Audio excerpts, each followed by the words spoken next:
जय हिंद दोस्तों। आशा करता हूं कि आप लॉकडाउन का पालन कर रहे होंगे और अपने अपने घरों में होंगे। और मैं भी अपने घर में इस वक्त लॉकडाउन हूं और मैंने सोचा क्यों ना इस समय का थोड़ा सा सदुपयोग करा जाए। तो मैंने कोरोना वायरस के ऊपर रिसर्च करना बेहतर समझा, क्योंकि इस समय हम लोग क्या पूरी दुनिया कोरोना वायरस से परेशान है। और मैंने कुछ तथ्य इकट्ठे करे हैं जो कि काफी गंभीर हैं और I wanted to share with you guys. और इन तथ्यों के आधार पर मैं इस नतीजे पर फिलहाल पहुंचा हूं कि कोरोना सिर्फ एक आम वायरस नहीं है, ये एक बायोलॉजिकल वेपन है जिसे चाइना ने अपनी लैब में तैयार करा है। मुझे ऐसा क्यों लगता है, इसके लिए मैंने 8-10 पॉइंट्स बनाए हैं जो मैं आपको बताने जा रहा हूं। सबसे पहला पॉइंट तो अगर आप इस बात पर गौर करें कि ये पहला ऐसा वायरस है जिसने लगभग पूरी दुनिया पर अपना कब्जा कर लिया है। There are approx 195 countries in the world. 195 देश हैं पूरे दुनिया में और लगभग 180 से ज्यादा देशों पर यह फैल चुका है। ऐसा आज तक किसी दूसरे वायरस ने नहीं करा है। और हैरानी की बात यह है कि अभी तक की कोई भी दवाई असर नहीं कर रही है कोरोना वायरस के लिए, क्योंकि इसे लैब के अंदर जेनेटिकली मॉडिफाइड किया गया है और इंसानों पर छोड़ दिया गया है। अब मेरा जो दूसरा पॉइंट है वो ये है कि कोरोना वायरस किन किन देशों में फैला और किन किन देशों में नहीं फैला। आप गौर करिए, जो चाइना के सामने उभरती हुई आर्थिक ताकतें हैं वो कौन सी हैं। यूरोपियन कंट्रीज में दबदबा है इटली, स्पेन, ब्रिटेन, जर्मनी का। अटलांटिक कंट्रीज में अमेरिका है, कनाडा है। एशिया में हमारा भारत है, जापान है। और मिडिल ईस्ट में इजराइल और ईरान। अब आप ये देखिए कि वुहान सिटी से ये देश इतनी दूर हैं।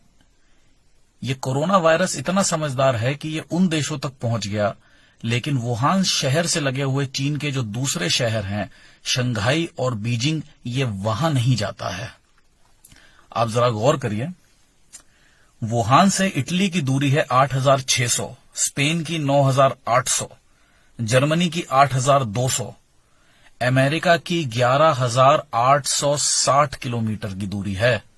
वुहान से अमेरिका की दूरी 11,000 से ज्यादा की है। ये वहां चला जाता है, लेकिन ये अपने पड़ोस के शहरों में नहीं जाता है, चाइना में। अब आप एक चीज और देखिए कि इस वक्त दुनिया की सबसे बड़ी ताकतवर पावरफुल नेशन कौन सा है? अमेरिका। और आज की तारीख में कोरोना से सबसे ज्यादा पीड़ित देश कौन सा है? अमेरिका।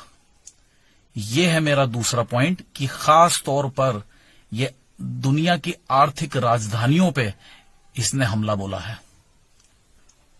अब तीसरा पॉइंट, ये किसे किसे हुआ और किस किस व्यक्ति को नहीं हुआ है।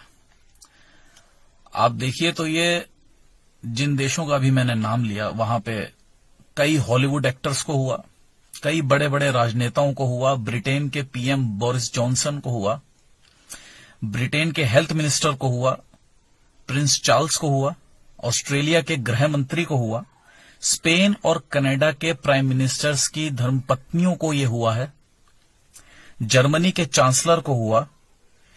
और कुछ सेलिब्रिटीज और कुछ लोगों की गलती की वजह से ये हमारे देश के बड़े नेताओं तक भी पहुंच सकता था, लेकिन खुशकिस्मती से ये बच गया।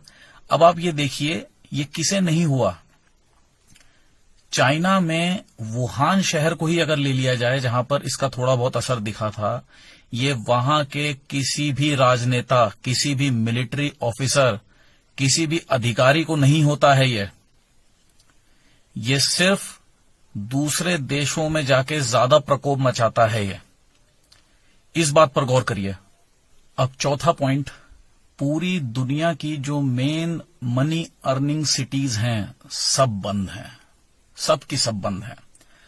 पेरिस बंद है, न्यूयॉर्क बंद है, बर्लिन बंद है, लंदन बंद है, रोम बंद है, टोक्यो बंद है, दिल्ली, मुंबई, कोलकाता, बेंगलोर, पूरा का पूरा देश बंद है। सिर्फ चाइना खुला है। चाइना के सारे शहर खुले हैं। चाइना की सारी फैक्ट्रियां धड़ल्ले से चल रही हैं।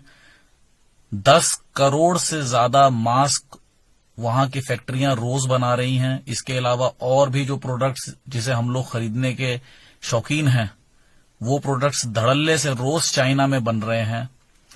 चाइना इस वक्त मेडिकल किट्स भी बना रहा है पूरी दुनिया को बेचने के लिए। उसने पहले से बहुत बड़ी तैयारी करके रखी हुई थी।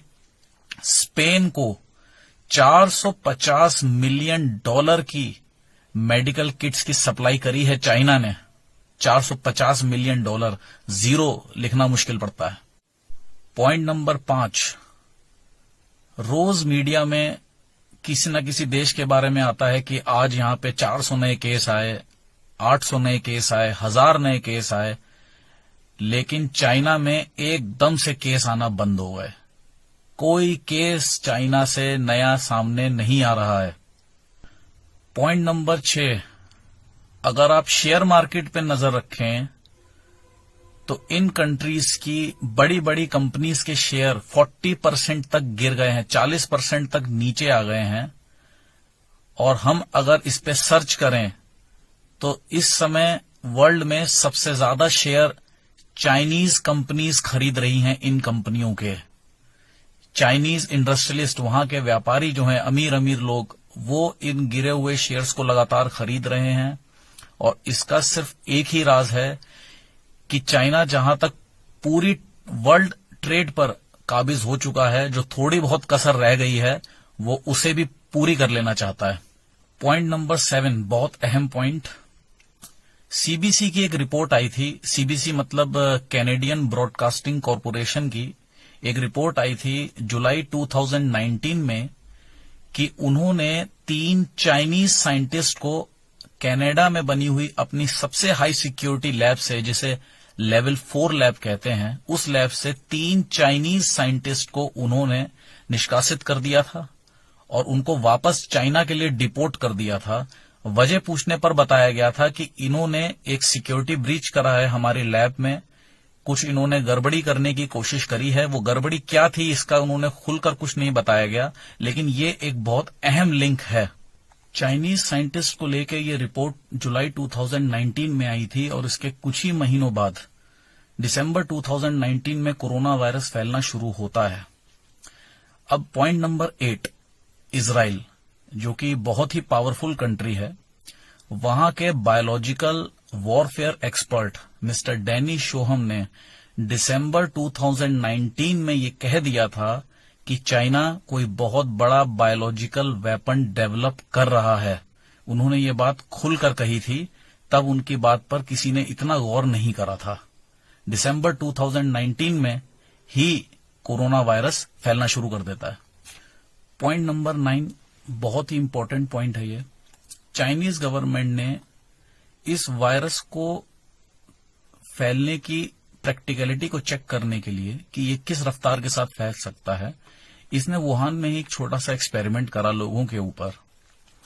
और वुहान शहर में जब इसका कुछ केस आने स्टार्ट हुए तो वुहान के ही हॉस्पिटल के, वुहान सेंट्रल हॉस्पिटल के काम करने वाले एक बहुत ही मशहूर डॉक्टर जिनका नाम था ली वेल लियांग, ये सबसे पहले विसल ब्लोअर थे। विसल ब्लोअर मतलब जिन्होंने इसके लिए आवाज उठाई थी चाइना की एक सोशल नेटवर्किंग ऐप के ऊपर, वी चैट। जैसे यहां हम लोग व्हाट्सएप यूज करते हैं, चाइना हर चीज को स्वदेशी रखना चाहता है, वो अपनी ही चीजें डेवलप करता है। तो वहां की या व्हाट्सएप जैसी एक साइट है वी चैट, वहां पर उन्होंने लिखा था कि एक कोरोना वायरस का एक नया रूप आया है ये, और इसे इन दवाइयों से ट्रीट किया जाना मुश्किल है और ये काफी तेजी से फैल रहा है।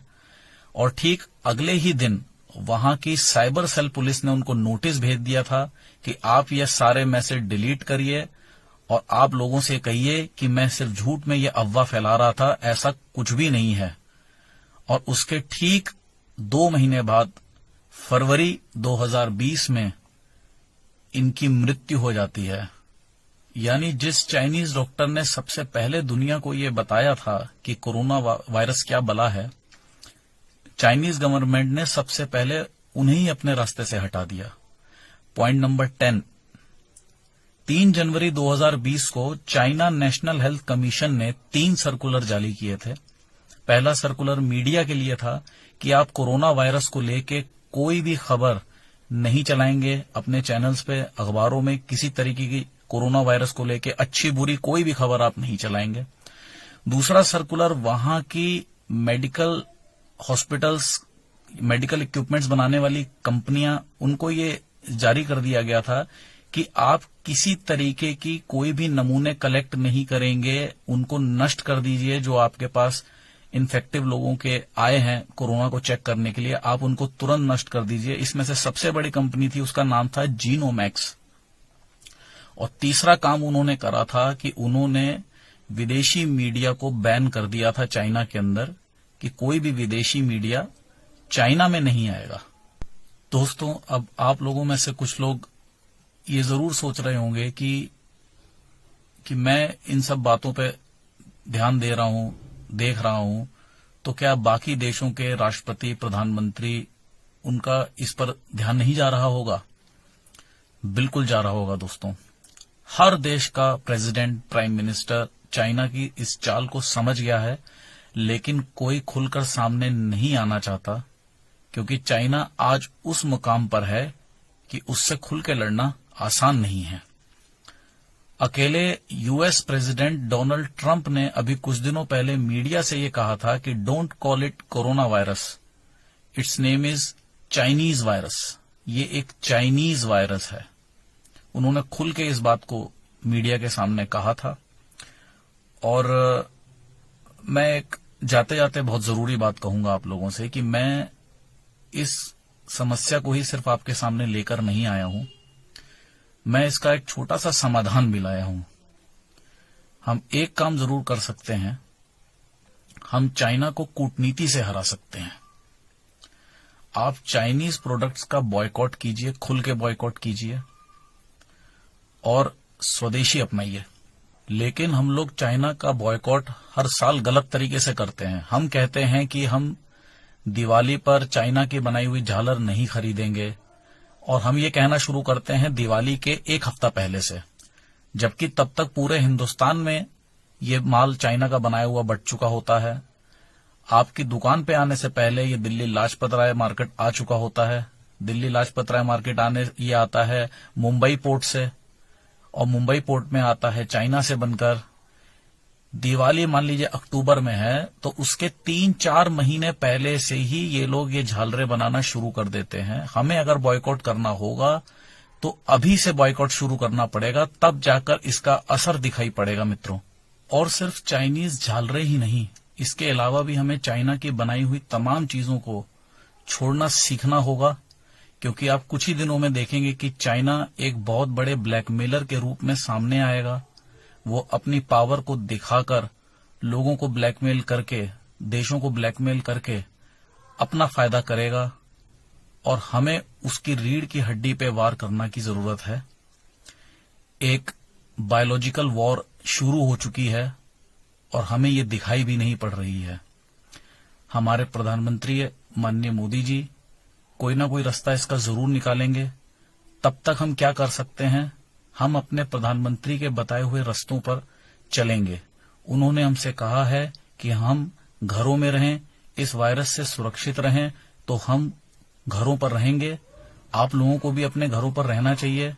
हमारे प्रधानमंत्री द्वारा दिए गए सारे निर्देशों का अक्षरशः पालन हमें करना चाहिए, क्योंकि इसके अलावा अब हमारे पास कोई रास्ता नहीं बचा है मित्रों। जय हिंद।